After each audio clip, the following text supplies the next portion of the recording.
What's up, dudes? My name is Nick. Welcome back for another K-pop news video. I think it's been about a minute or two since I actually uploaded one of these kind of videos, but we're here to talk about something that is super important among the K-pop community on YouTube, of course, because you're watching me on YouTube and I am a part of that community, and I'm not necessarily at risk. I haven't been hit, but there's always the possibility that it could happen. But I want to talk. I want to share a little bit of information, what I know, throw my thoughts and opinions and stuff like that into the ring with everybody else, and just hear what you guys have got to say. So, of course, as you know, popular YouTubers out there, I first heard this come from Dre.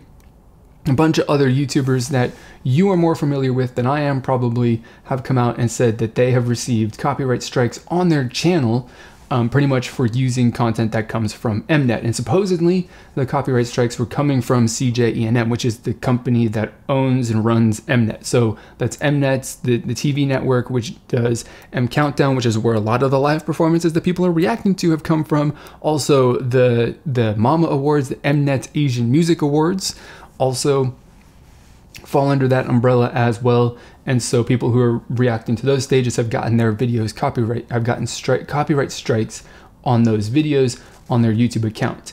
And so unfortunately that's kind of resulted in a couple of channels at the very least getting completely deleted, because once you get like once you accumulate 3 copyright strikes on your channel, then I'm pretty sure it's 3, then your channel ends up getting deleted and you're basically banned from, having a YouTube account, because technically speaking, according to the YouTube terms of service, once you get banned, you're not allowed to make a second channel after that. So that's a little bit of a thing. So a little bit of information that I have seen floating around on Twitter about this, specifically a tweet that came from a couple of reacts, I'm pretty sure, who shared a little snippet of their copyright strike and a little bit of information on there that came from that they see on their creator dashboard or something like that, that actually shows a little bit of information as to what the copyright strike is or the copyright claim. Those are two separate things.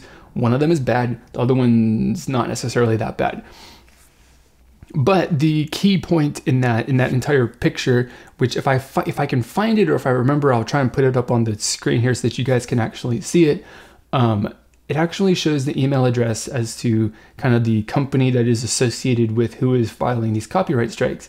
And the email, if I'm remembering this correctly, because I don't actually have anything written down here, but if I'm remembering correctly, the email address is copyright.cjenm, I believe it is, at gmail.com.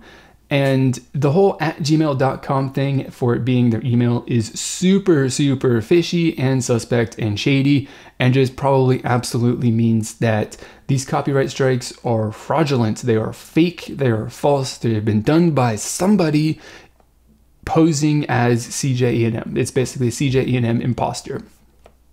And I'm pretty sure, going off of a little bit of my knowledge, that it's not specifically somebody who is Korean who is doing it, because they're using a Gmail account. And of course, Gmail is not going to be the popular email account used by a lot of, people in Korea.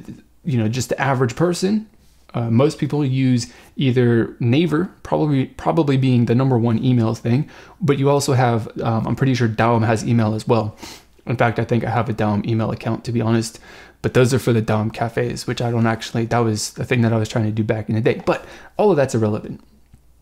Email address, that copyright.cj@gmail.com, that's not an official CJ email account. Absolutely it is not. And I know that, I'm pretty sure that I know that, because myself, I am a member of the YouTube multi-channel network run by CJ called Diet TV. And all of my official email correspondence with them has come from a team member name with the domain or whatever at cj.net. And so with that email address that is associated with those copyright strikes being at gmail.com, and my official correspondence with CJ itself pretty much being a cj.net, then that kind of leads me to believe that these copyright strikes are absolutely not real. Somebody is impersonating CJ. And so that leads to a little bit of the tinfoil hat conspiracy theories as to what is going on. So one thing that I've seen, and I haven't dug around, and in fact, last night I was watching everyone kind of be all concerned about it on Twitter, and I was like, I just got to take a break from this because I'm not worried about it necessarily. If it happens, it happens, you know, whatever. But I just had to take a break because it wasn't necessarily stressing me out, but it was a little bit, and also kind of irritating me. But there's multiple reasons for that. Not because people were like concerned and complaining, but just because the whole situation was really kind of irritating for a number of reasons. But you know, I'm looking on Twitter because I'm trying to find out exactly what's going on, of course. And I see, you know, there's a couple people out there who are pointing out that like a lot of these channels here seem to be, you know, BTS fans. You know, like big BTS fans. And, you know, that's definitely, I think it's actually kind of true based off of the channels that I know have gotten hit. And like they are big BTS fans of BTS. And of course, they're popular creators. Now, if it's actually the case that there's somebody out there who's maliciously going after BTS fans on YouTube, I guess thankfully I'm not the biggest fan of BTS in general. In fact, I've said things that have made BTS fans not very happy with me. So I guess I'm blessed in that regard. But at the same time, I also don't think I'm really that popular, because it also looks like they've actually gone after people who are just in general popular K-pop YouTubers. So there's tons of theories and stuff like that going on. I have no idea what's true, so I'm not going to say specifically that it is some fan going after BTS fans or it's anything else that's going on. I'm just sharing a couple of things that I've heard, and you know, just kind of because I honestly want to kind of hear what you guys have seen or what you guys think is going on with this, because you know, like I just kind of pointed out, it's pretty clear to me that these are fake copyright strikes, and there was somebody who is impersonating CJ E&M on YouTube, and I just am curious to kind of hear what people think the motivation behind doing something that's as shitty as that, as you know, ultimately getting people's channels deleted, why they would want to do something like that. So that's really that. And I just want to really kind of finish this off with one final thing, and that is the fact that people impersonating other companies on YouTube is not a new thing. It is absolutely not new. It happens all the time, especially when it comes to filing or, you know, claiming videos infringe on somebody's copyright. Now, if you haven't been making YouTube videos, or you haven't made YouTube videos for a while, if you're new to this, then you might not exactly know this, but you know, the way that the whole copyright thing works in YouTube is broken. We'll say it's a little bit broken. It's been a little bit broken, and they've taken steps to fix it and make it work a little bit better and be more fair to the creators. But, you know, obviously as it stands right now, it's not as good as it should be. But back in the day, we're talking about copyright claims, not copyright strikes. Claims are okay. You can have copyright claims and everything is going to be fine. It's not going to actually endanger your channel. But back in the day, right, if you did a reaction video and you uploaded the video to YouTube and you got a copyright claim, or if you just used any sort of copyrighted content in general, what you would probably frequently see is that you would get copyright claims from companies that very clearly were not associated with K-pop, that were very clearly just fake companies that didn't actually own any sort of copyright, if you actually did the research into this. And so the reason behind that, and the reason that there were people fraudulently filing copyright claims on YouTube videos, regardless of if they actually owned the copyright to the content used in the video or not, was because over the period of time in which a copyright claim was being disputed by the YouTube creator, all of the ad revenue on that was made on that video would go to the person who fraudulently filed the copyright claim. So if I go to your video and file a copyright claim, back in the day, it doesn't work like this anymore. Back in the day, file a claim on your YouTube video, I would start getting ad revenue. And if you said, whoa, hold on a second, that's actually not violating copyright, and you challenged it, then you wouldn't get any ad revenue. The YouTube creator wouldn't get any ad revenue. In fact, the person who fraudulently filed the copyright claim would get the ad revenue.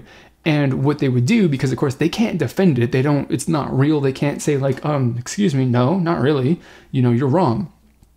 They basically sit on it for the 30-day period that, you know, YouTube set for the copyright holder or the copyright claimant to respond, to file some sort of response. And once it reached that 30-day period, then the copyright claim would be released, would be removed from the video, and then the YouTube creator would get their, content back, or their, the copyright claim would be taken off of their content. And so what companies were doing, or what there were a number of accounts that were doing, was basically fraudulently filing copyright claims so that they could get ad revenue for 30 days. And then they wouldn't, challenge they wouldn't really dispute or they wouldn't fight the dispute on the copyright claim. So this isn't something that's new. It's obviously really easy for somebody claiming to be a copyright holder to go onto YouTube and say, hey, that's infringing on my copyright. And YouTube's going to be like, oh, no, God, no, please don't sue us. Please don't sue us. Please don't sue us. And then they will just shoot first, ask questions later. So it's unfortunate that, as YouTube was just blindly shooting in this instance, that they killed a couple channels. But, YouTube is covering their ass first, and then they'll take care of the problems slowly, because YouTube is really bad at that, to be honest. But YouTube shoots first, asks questions later when it comes to copyright. And it's unfortunate, but it is the kind of just the way of the platform at the moment. And YouTube's not going to get better at it, because they need to kind of protect their business interests. And the creators, the people who are uploading the videos, are going to get the shaft first. And it's really shitty, and it's sad, and it's unfortunate, and I don't like it. But where else are we going to go? Where else are we going to go upload videos that actually make sense? So that's all I got to say. I want to know what you guys think about this situation. What are your conspiracy theories? What have you seen people saying is going on? Whether you think that CJ Enum is actually legitimately behind it, or if they're fake, or if you think it's a fan who's going after his people, or whatever it is that you think, let me know down in the comment box below. I'm very much interested in hearing what you guys' take on this drama is, because it is crazy. That is for sure. So if you want to hear more K-pop news stories, not about YouTube community specific, but K-pop, the music, the industry, whatever, click on the subscribe button down below. Of course, you'll get reaction videos and a bunch of other stuff along with that subscription. And of course, you'll join the fantastic community that I'm trying to build here. It's all about having some free and open discussion about our thoughts and opinions, no matter what it is. So that's going to be it for this video, guys. As always, I want to thank you for watching, and I will see you all next time.